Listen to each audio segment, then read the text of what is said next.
I am a professor at Northeastern University and director of the Burns Center for Social Change and its partner project, the GovLab. I'm very happy to welcome you today for AI and Democracy's First Principles.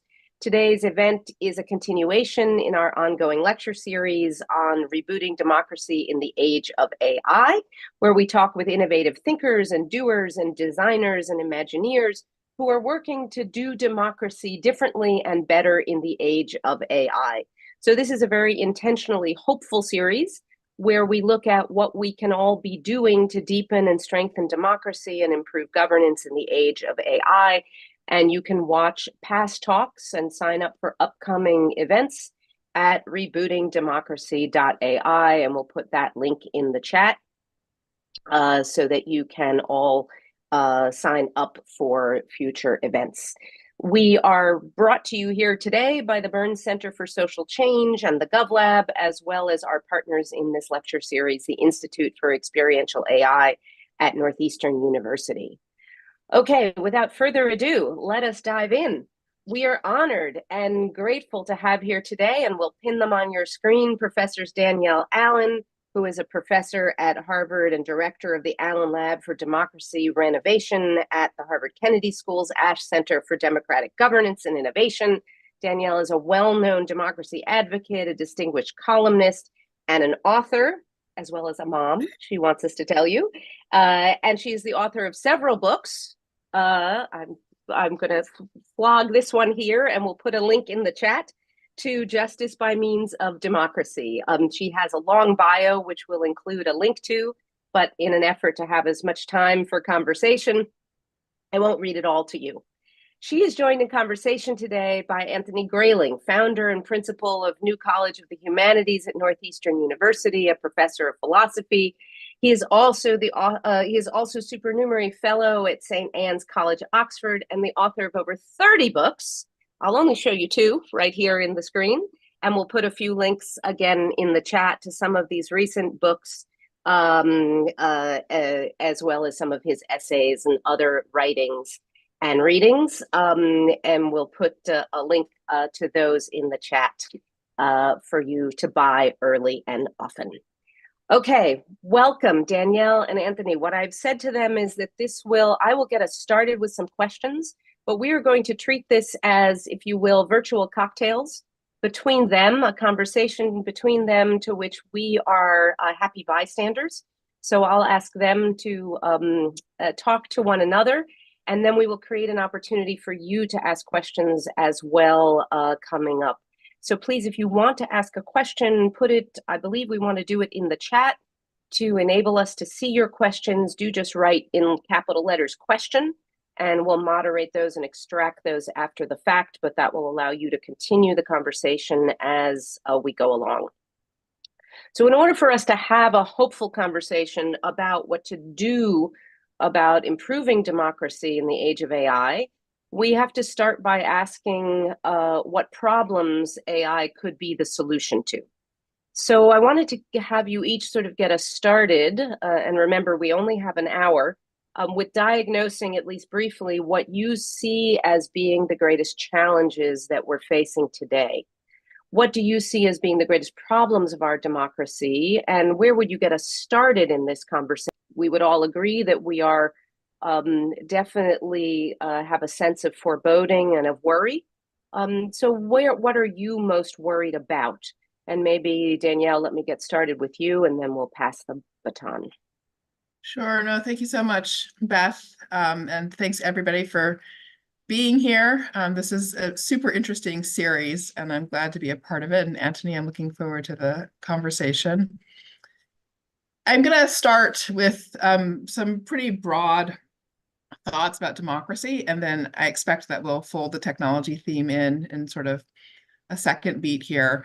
But I want to say, for starters, I always am sharing with people, I come from generations of people who have fought for democracy in very difficult circumstances. So my grandpa, J.P. Allen, in Northern Florida, helped found one of the first NAACP chapters in that area in the 40s, when lynchings were on the rise. So literally sort of life and death questions were at stake. He was committed, though, to a notion of his own empowerment as a decision maker in our society. And similarly, on my other side, my great-grandparents on my mom's side helped fight for women's right to vote. My great-granddad marched with suffragettes on Boston Common in 1917. And same thing there. They were both often told that various pathways to empowerment were impossible. Social equality for African Americans in the South was impossible, or women having the right to vote was impossible. And their view was no, these things were in fact necessary. And so the only question was how. And I share that little bit of family history only because it goes really deep in my own thinking about democracy.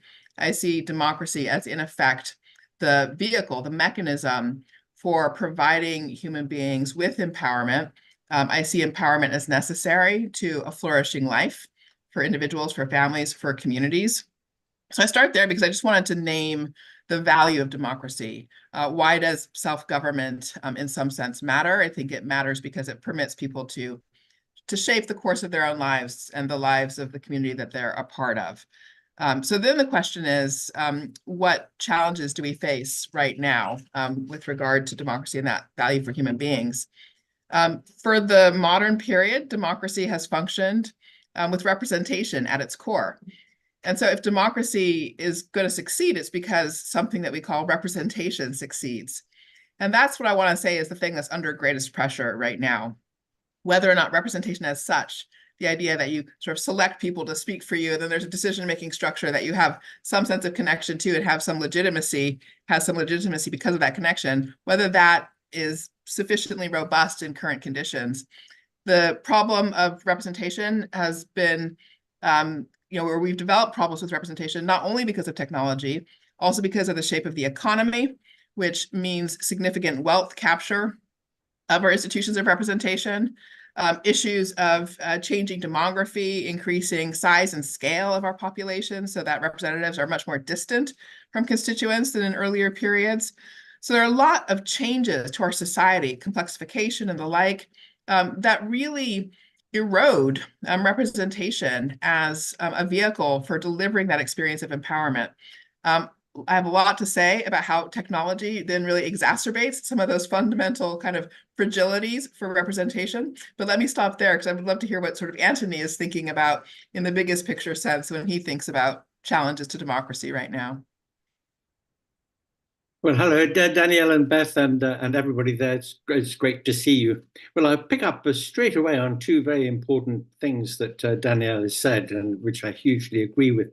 One thing that we have to remember is that a lot of people fought very, very hard for democracy at great cost. And in fact, here we sit in the 2020s, and it's not really more than a century that it began to look as if it really was democracy. I mean, never forget, when Lincoln made that famous speech saying democracy is government of the people, by the people, for the people, the second occurrence of the word people in that remark it denoted only white men who owned property. Certainly didn't denote everybody, even though the government was of everybody and for everybody.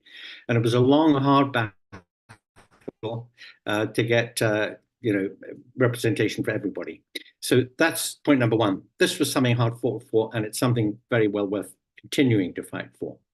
My own view is that because the increase of the franchise went hand in hand, actually produced really tighter and tighter political party organization, the great danger identified by Madison in the 10th Federalist paper, the danger of factionalism, of a competition between political organizations to get their hands on the levers of power. That meant that the kind of weaknesses of a democratic set of institutions came to be identified and played long before technology really got into the picture. And in some respects, technology has weaponized some of those problems and made them worse. But technology also has some positive aspects too. We'll come to those. We'll talk about ways in which more deliberative processes in democracy might be much enhanced by the use of AI and by the use of ways of aggregating people technologically so that they can discuss and debate, share opinions and learn from one another and come to some agreements. So we'll see how that might work. But the absolutely key thing, and Danielle has put her finger right on this, is the question of representation. But we don't have either, I think, in the United States, and I speak as a diffident external observer of the system there, but a very interested one, and certainly not in the UK, and in about 50 other countries around the world, which are modeled on the so-called Westminster system, of which, by the way, the US system is a descendant or a version.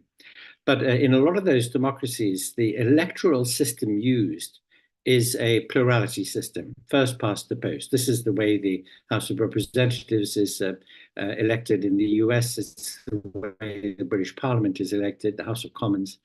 And this is a very, very bad electoral system because it, in too many cases, causes a two-party opposition to emerge, squeezes out third parties. As a result, you can get divisions, sometimes very bitter divisions, between the two parties who benefit from this system. So a lot of voices are squeezed out, and the options that people have and the ability that they have to contribute is limited thereby. So a very careful look at the electoral arrangements of a democracy are part of the key to this. The other thing, of course, is that you have to recognize that there can be problems on both sides of the story. On one side of the story are the institutions, election, the nature of the constitution, the bodies of elected representatives, how they operate and function, what the limits on their powers are, what their duties are, how we can get a remedy against them if they misbehave themselves. So there are institutional questions. But on the side of the electors, I mean, in the ideal, a democracy is a system in which the people who vote are well informed, thoughtful, take into account the interests and needs of people who are not in their own circle or closed group, and who want to see the common good prevail. And, you know, a very, very long time ago, 2,500 years ago, and you'll read it in Book 8 of Plato's Republic, it was already spotted that I'm afraid that there are too many folks who aren't well informed and are too self-interested and who aren't very considerate about the needs of the overall community or what the common good might be. And this means that there is a real challenge here about how we educate for democracy, how we encourage people to be really rational and committed participants in the process. And here maybe is one of the ways that technology can help, but perhaps we'll come to that in a bit. Well, so I was going to jump in and share some thoughts about how technology has ratcheted up the challenges so that we can really get ourselves into a sort of state of anxiety before we then open out toward talking about solutions. And I mean, you've already pointed to some of them, Anthony, but I do think it's an extraordinary thing to recognize that a democracy is a sort of quite complicated mechanism. You were just going through some of the very precise mechanisms that all work together to produce this experience of self-government. And I often think of the mechanisms of 18th century constitutionalism as something like the mechanisms of a clock, a sort of a wind-up clock with all the sort of gears connecting and the like. And so we find ourselves with that set of mechanisms now having to work in very different conditions, and some of the originally understood or taken as given conditions no longer apply. So most obviously is the fact that when the folks designed the mechanisms in the 18th century in the US case, they saw geographic dispersal as part of the solution. That would be a break on the problem of faction. So Madison in the Federalist Papers, right, makes the case that the solution to the problem of faction is representative democracy in a broad republic, where the very breadth will mean that people with extreme views will have difficulty finding each other.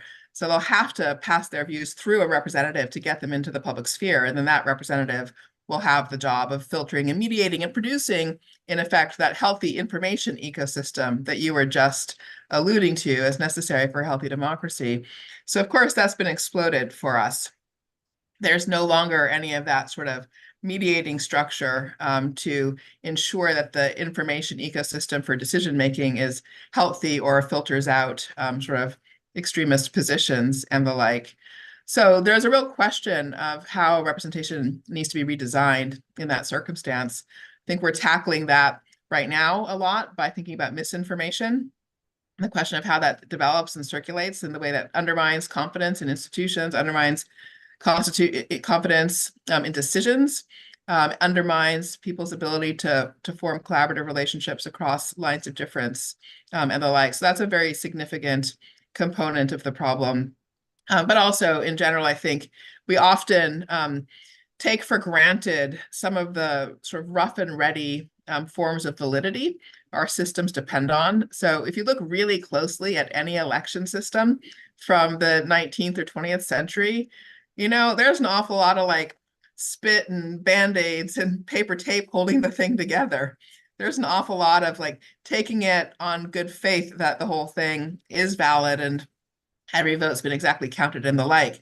And now that we're in a universe where it's really possible to kind of audit and scrutinize quite precisely, it's much easier to see the gap between the reality of any kind of election system, which is a very cumbersome thing to operate, and the claims we make about our election system. So for that reason, too, we have real challenges around concepts of election integrity and the like.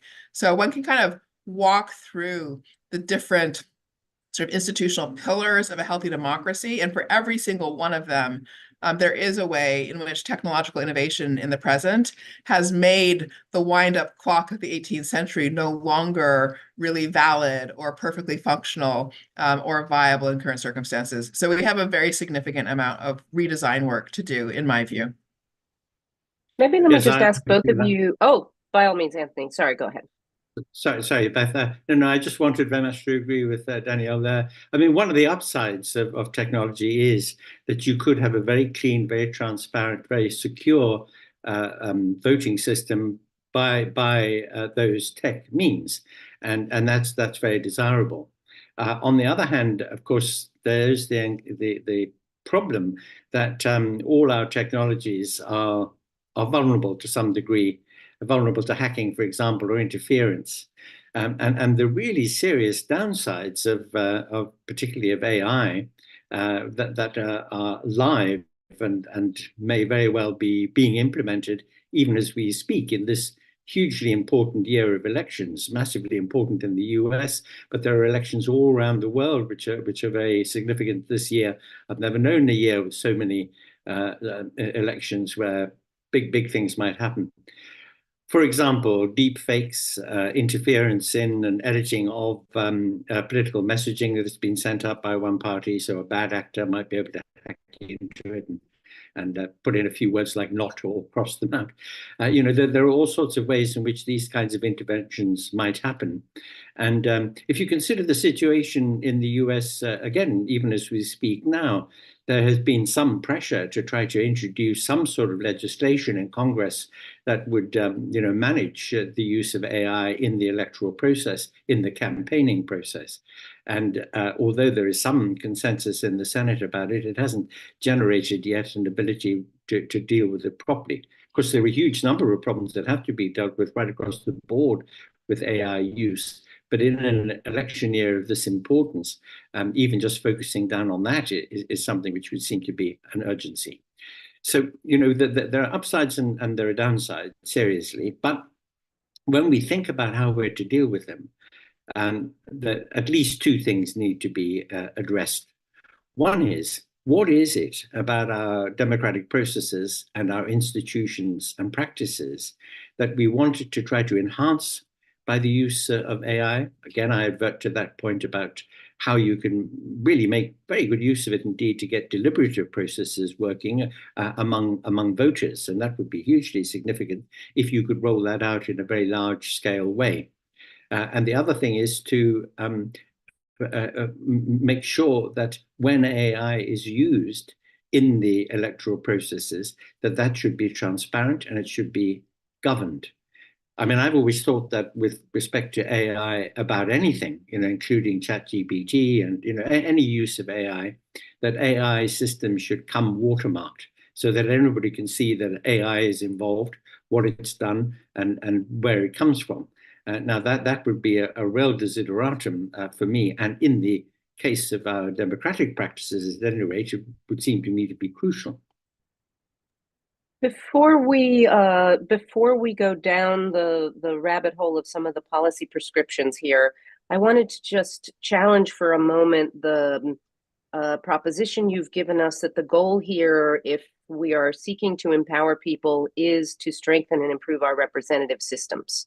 So I just want to challenge kind of the initial notion, because we've had others who have come on here. Brooke Manville and Josh Ober were here a few weeks ago talking really about civic virtue and friendship and problem solving. We've had, you've just alluded to sort of the deliberative moment that we're in, and I see a number of people here who are kind of pioneers in the space of citizen deliberation. There's obviously technologies creating new opportunities for citizen engagement and decision making and more direct forms of democracy. So I just want to ask for a moment about why the technological moment we're in hasn't caused you to say, or perhaps the political moment, the least productive Congress we've ever had in history. I don't have to give you a litany of all the challenges. Why the doubling down on the representative as the central proposition you both put forward? So since I launched that first, let me go ahead and own that one, Beth, and Anthony may want to even diverge from my starting point. So it's not that I don't think the other things matter. I do. I think questions of civic culture are hugely important as well. It's not either or by any stretch of the imagination. So I do think the kind of work that Josh Ober and Brooke Manville do is valuable, and we should be taking it seriously. Relatedly, I do also think the opportunities for deliberation are incredibly valuable. It's just that I think that what we are going to want to do ultimately is embed them in our existing structures of representation. So rather than, there's sort of, some folks make the case that maybe it's time to just sort of dispense with representative systems and replace them with nested sets of deliberative assemblies. I'm sure there are many different pictures for how one might design that. And the reason I think that representation continues to matter is because I do think that, for starters, I think geographic districts still matter. Not that you can't use those, you can also use geographic districts with deliberative assemblies, but the structure that we have already built up, the infrastructure that we've already built up, is a very important decision-making apparatus. It's a very important sort of vehicle of collective intelligence. And from my point of view, it seems much more important to evolve a structure that still is doing a lot of good work rather than to think that the time is here simply to replace it. So I think it's got a lot of vulnerabilities. And I do think that deliberative mechanisms inserted into our representative structures will massively improve our representative structures, will increase legitimacy, will improve the quality of decision-making and the like. But I do think that the fact that the existing sort of decision-making apparatus, the fact that there's been a kind of order of operations to which decisions get made, where, when, and how, jurisdictionally, and the like, that itself reflects a huge accumulation of social intelligence that it would be very damaging to lose. Anthony, do you want to add anything here, or shall we move back to your point? We can start to talk about where tech comes into this. Well, just to say very quickly about this, that there are, there sort of opposing pressures at work here. On the one hand, it's tremendously important to get the kind of empowerment of individuals and to make people feel that they really are signed up in society, that they should feel that they are heard, that they have a voice, and that when they express their views, that does feed in and it does make some kind of difference. Because when people feel voiceless or shut up, if they're kept out on the other side of the gate, or if they don't think that their vote makes a difference, then it frustrates them. And frustration in society, especially in our current Western world and in our current Western economies, where economic injustice has increased so hugely recently, and there are lots of people who feel frustrated because of that, and then they can't have a say about it or feel that they can make a difference to it, then that frustration becomes toxic in society. So the one pressure is, people must have a voice, and that voice must be heard, and therefore there must be mechanisms, got to be institutions, deliberative assemblies, whatever it takes, so that they feel they want to have a say, they can have a say, and that it will be inputted into the process. On the other hand, the opposing pressure is, we've got our families, we've got our jobs, we've got our lives, we're making our holiday plans. We don't want to be running the government day to day as well as everything else. So there is a sense in which we want reliable people and reliable institutions to take on board the kinds of things that matter, that manage our society, and that they will be doing it in an honest and transparent way, which they can be held accountable for. So, these two things are not exactly kind of consistent with one another in a way.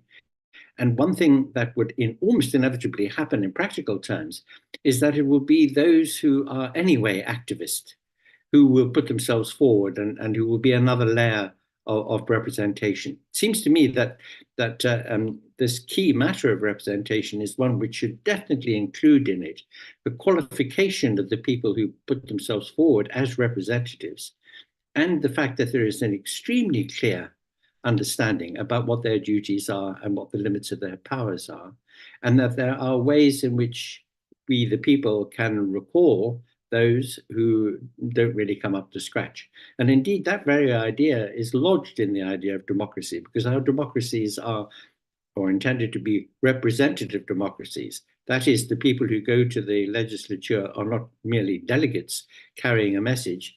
They are people who are tasked to get the facts, discuss, find out about things, listen to arguments, come to a conclusion, act in the best interest of everybody, do it transparently, and do it accountably. And if we manage to get that right, then these sort of opposing, conflicting pressures, on the one hand, we need a voice, we need to empower people. On the other hand, we don't want people running the government day to day as well as all the rest of their lives. Somehow the representative model can provide us with a way out of that conflict. So let's get into it and start talking about tech and what tech can do for us here. And we already have a question in the chat. We can start first, since you both alluded to the topic of elections that get us to our representative system. The whole world is going to the polls this year. Are there opportunities here that you see we can, from a positive perspective, and Juan Pablo Giraldo asked this in the chat, do you see opportunities here, he asks, for AI to be helpful in campaigns? And I'll let you read the rest of his question if you would like.